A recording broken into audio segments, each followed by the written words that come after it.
Hola, soy Relatos de la Madrugada y hoy os traigo esta nueva historia de terror jamás escuchada.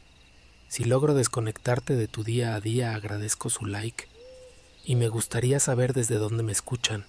Les dejo con el relato. El polvo se había adueñado de todo.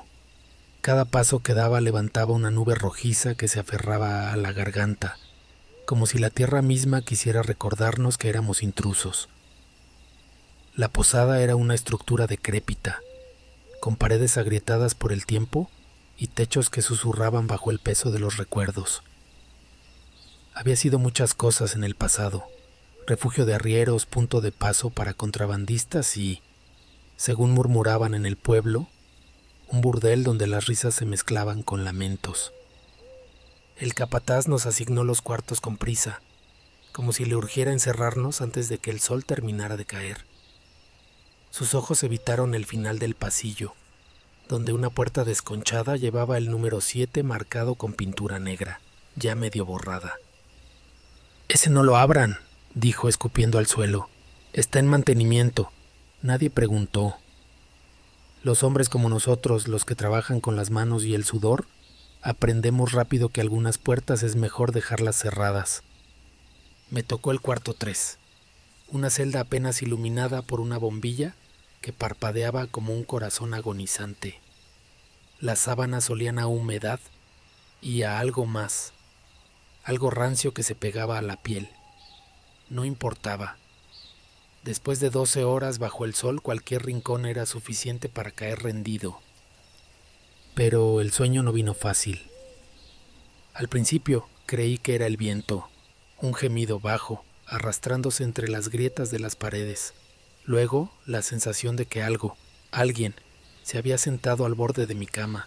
Me forcé a no abrir los ojos, a fingir que seguía dormido. El colchón se hundió levemente, como bajo el peso de un cuerpo que ya no tenía densidad. Y entonces soñé. Soñé con ella. Estaba sentada en la banca de afuera, la que estaba justo frente al cuarto 7. Vestía un traje blanco, desteñido por los años, y sus manos descansaban sobre el regazo con una tranquilidad antinatural. No me miraba. Sus ojos estaban fijos en el camino, como si esperara a alguien. El viento movía su cabello, pero no su cuerpo. No respiraba. Desperté con el sabor del polvo y el miedo en la boca. Afuera, el alba apenas comenzaba a teñir el cielo. Me levanté, tembloroso, y me asomé por la ventana. La banca estaba vacía, pero en el suelo, justo donde hubieran estado sus pies, había un pequeño montículo de tierra roja, fresca, como si alguien la hubiera cavado recientemente. Y supe, con una certeza que me heló la sangre, que esa noche alguien había estado ahí, y que volvería. El sol agonizaba en el horizonte, tiñendo la posada de un rojo enfermizo, como sangre seca sobre herida vieja. Los hombres regresábamos de la obra, el cuerpo adolorido y la ropa pegada al lomo por el sudor. Víctor, el más joven del grupo, silbaba una tonada desafinada mientras se sacudía el polvo de los hombros. Fue él quien la vio primero. «Miren», dijo, señalando con la barbilla hacia la banca de madera carcomida. «¿Quién chingados es esa?» Allí estaba ella, la mujer de blanco, la misma de mis sueños. Su vestido, pálido como hueso lavado por el río, no se movía con el viento. Sus manos, demasiado largas, demasiado pálidas, descansaban sobre su regazo con una quietud que no era humana. No nos miró, no parpadeó, solo permaneció allí, inmóvil, como si formara parte del paisaje desde siempre. «Se la rifa, ¿no?». Víctor soltó una carcajada, pero su voz sonó falsa, como si intentara convencerse a sí mismo de que no había nada que temer. «Voy a ver si quiere compañía». «No lo hagas», gruñó el capataz, pero Víctor ya se acercaba, inflado por esa estúpida valentía de los que nunca han visto el verdadero horror. Los demás nos quedamos atrás, observando. Algo en el aire se había vuelto espeso, como si el atardecer mismo contuviera la respiración. Víctor se detuvo frente a ella, las manos en los bolsillos, balanceándose sobre los talones con falsa seguridad. «Buenas tardes, señorita», dijo burlón. «¿Qué hace una mujer tan fina en un lugar como este?». Ella no respondió. Víctor se inclinó un poco tratando de captar su mirada. «¿No habla? ¡Qué maleducada!». Entonces, como si obedeciera a un guión invisible, ella giró la cabeza hacia él. No pude ver su rostro desde donde estaba, pero sí vi cómo el cuerpo de Víctor se tensó de golpe, como si le hubieran clavado una aguja en la nuca. «Ah», fue todo lo que salió de su boca. Luego, con un movimiento que no pareció del todo voluntario, Víctor se quitó su gorra de béisbol, la misma que siempre llevaba puesta, la misma que una vez le regaló su padre antes de que lo abandonara. «Tómela», murmuró, y su voz sonó extraña, como si algo se la hubiera arrancado del pecho. Es su pago». La mujer extendió una mano. Sus dedos eran delgados, casi translúcidos. Tomó la gorra, y entonces por primera vez sonrió. No fue una sonrisa humana, fue algo que se abrió en su rostro como una herida. Víctor se quedó mirándola, hipnotizado. Luego, como en trance, siguió a la mujer hacia su cuarto. Nadie lo detuvo. A la mañana siguiente lo encontramos en la letrina, acurrucado en un rincón, temblando. Sus ojos estaban desorbitados, la boca manchada de algo oscuro, que al principio confundí con tierra. Pero no era tierra, eran sus encías, negras como si se hubieran podrido de la noche a la mañana. Intentamos hablarle, sacudirlo, pero solo emitía un quejido bajo, animal. Y cuando por fin logramos sacarlo a la luz del día, me di cuenta de algo que me hizo retroceder. La gorra que siempre llevaba puesta ya no estaba con él.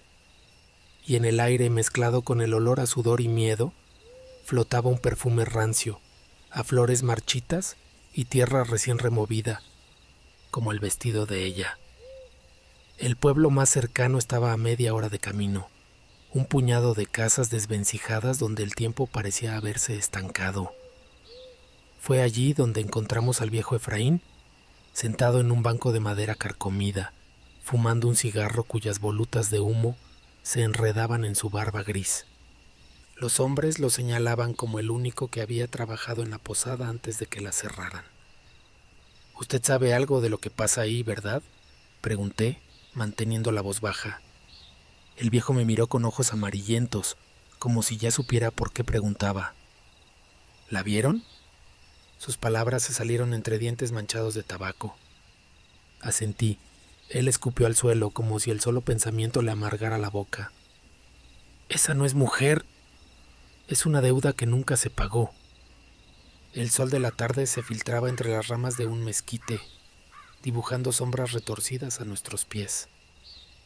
Hace años, cuando ese lugar todavía olía a alcohol y a piel barata, pasó algo, continuó el viejo bajando la voz.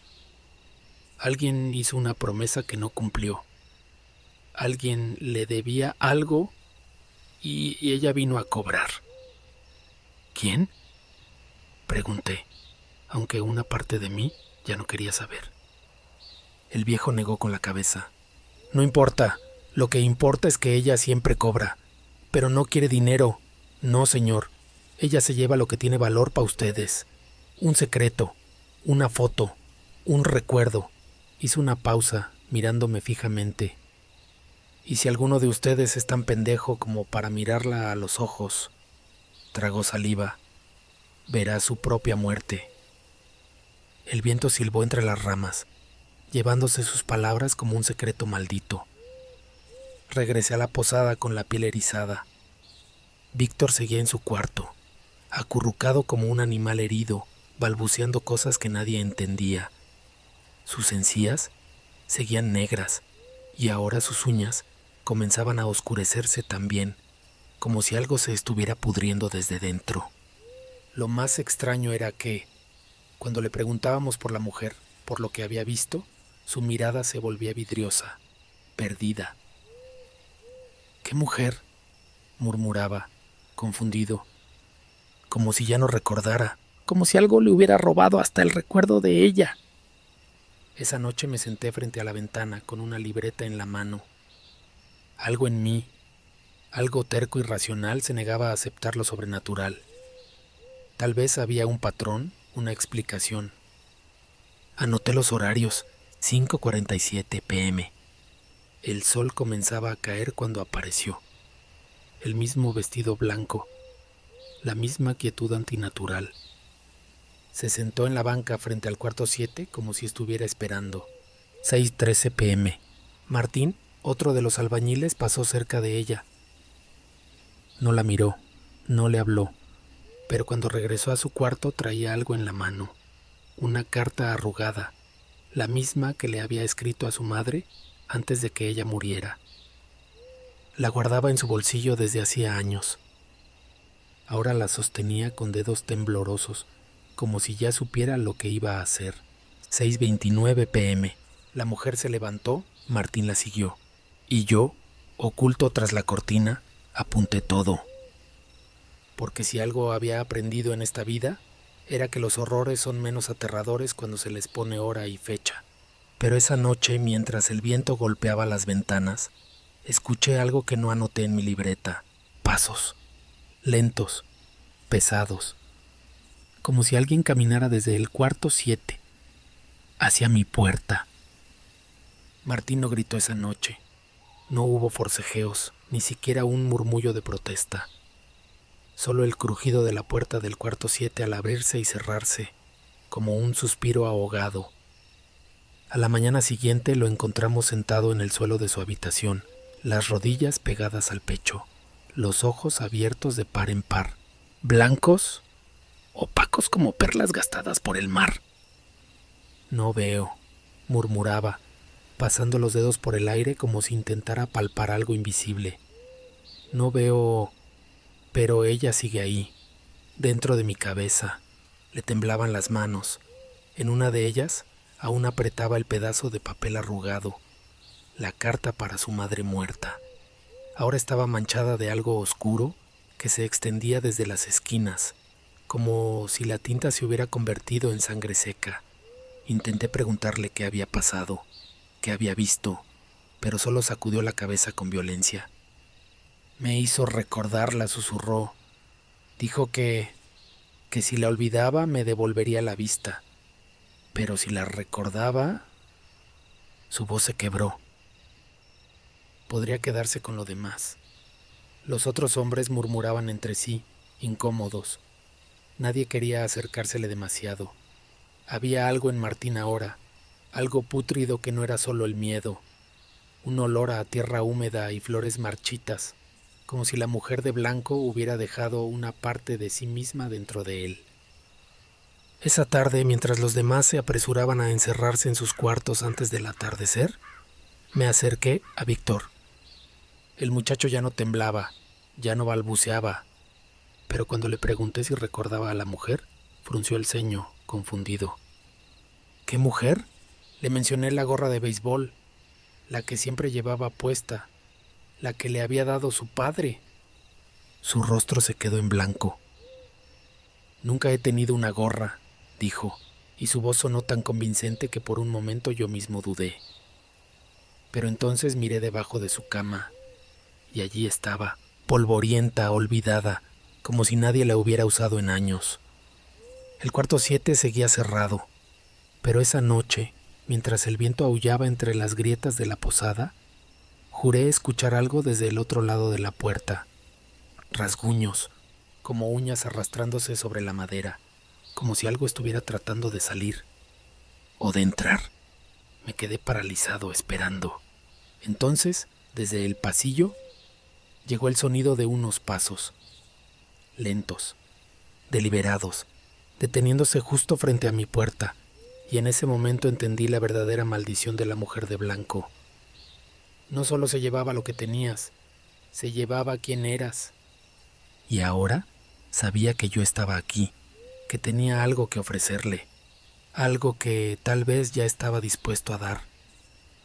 La cerradura del cuarto 7 se dio con un chirrido oxidado, como si llevara años esperando ser forzada. El aire que salió al abrir la puerta era denso, cargado con el olor a madera podrida, y algo más, algo dulzón y rancio, como flores olvidadas en un ataúd. Dentro, la habitación era una cápsula del tiempo de horror. Las paredes estaban empapeladas con fotografías, no colgadas, clavadas.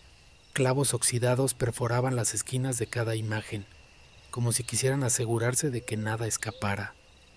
En ellas rostros de hombres, algunos jóvenes, otros viejos, todos con algo en común.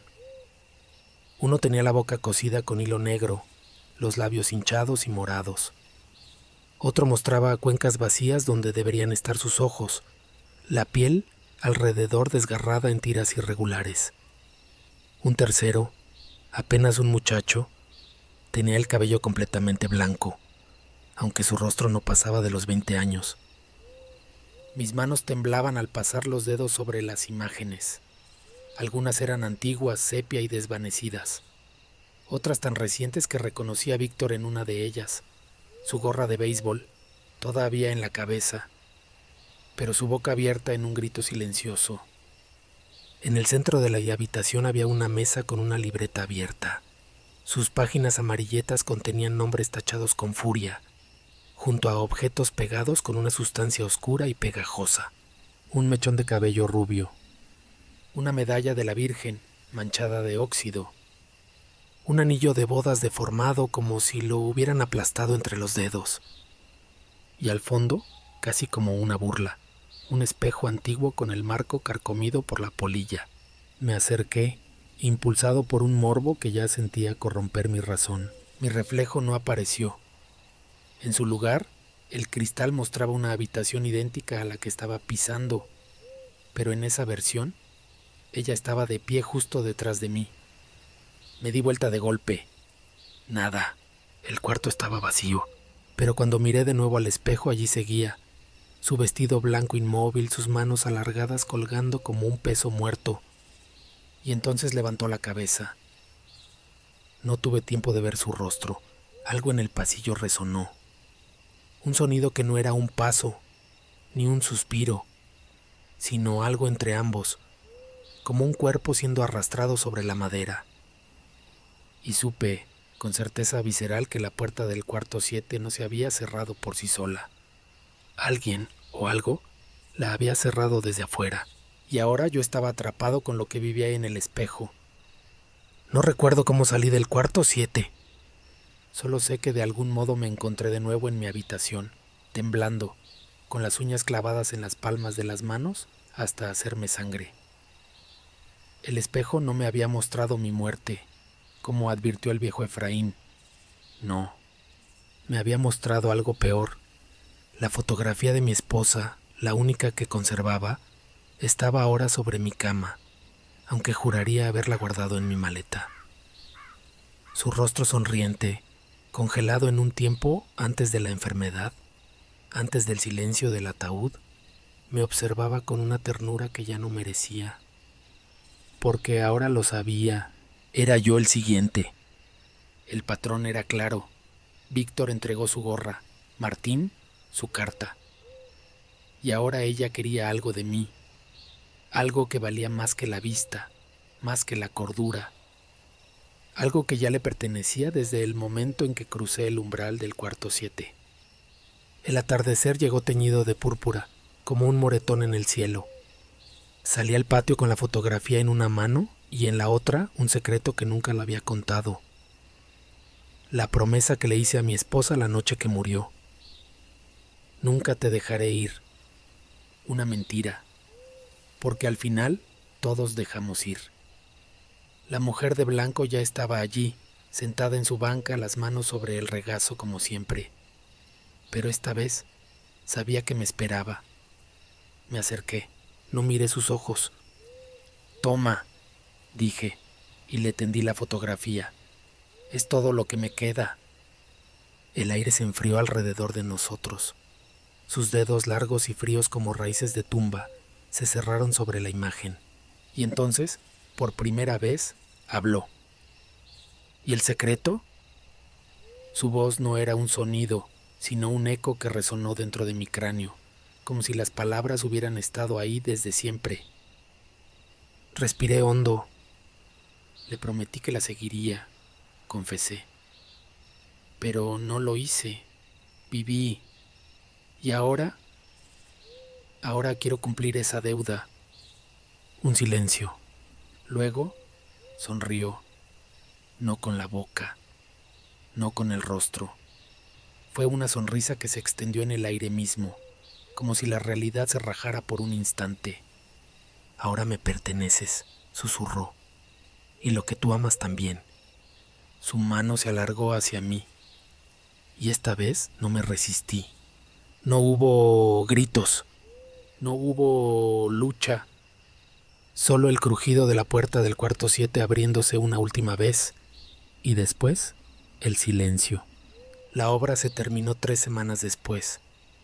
Los hombres recogieron sus herramientas y se marcharon sin mirar atrás, como si algo en la posada les hubiera infectado el subconsciente con la necesidad de huir. Nadie mencionó a Elías. Nadie recordaba a Elías. Para cuando llegó el nuevo grupo de trabajadores, solo quedaba un rastro de su existencia. Una mancha oscura en la banca de afuera del cuarto 7. Algo que podría haber sido sangre, o tal vez solo la sombra de un árbol. Nadie se acercó lo suficiente para comprobarlo. El capataz nuevo, más joven, con una sonrisa fácil que no alcanzaba los ojos, les asignó los cuartos con la misma advertencia de siempre. El 7 está en mantenimiento, no lo abran. Los hombres asintieron indiferentes, pero uno de ellos, un muchacho delgado con una cadena de plata que llevaba al cuello, un regalo de su hermana pequeña, la única familia que le quedaba, se quedó mirando la puerta clausurada con curiosidad. ¿Y ese? ¿Por qué está cerrado? El capataz ni siquiera volvió la cabeza. Porque por las noches alguien lo ocupa, pero nadie lo ha visto salir. El muchacho frunció el ceño, pero no preguntó más. El atardecer cayó como un manto pesado. En la banca de afuera del cuarto 7, el viento movió las hojas secas, arrastrándolas sobre la madera carcomida. Y si alguien hubiera estado mirando en ese momento, habría visto cómo, poco a poco, algo comenzaba a tomar forma. Primero los pliegues del vestido, luego las manos pálidas y quietas, y finalmente la sombra de una sonrisa que no era para nadie, o tal vez para alguien que aún no llegaba.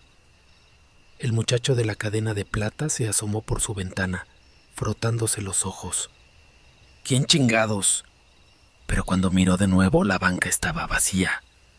Solo quedaba, balanceándose levemente en el aire nocturno, un hilo negro atado al brazo de la banca, como el que se usa para coser una herida o una boca.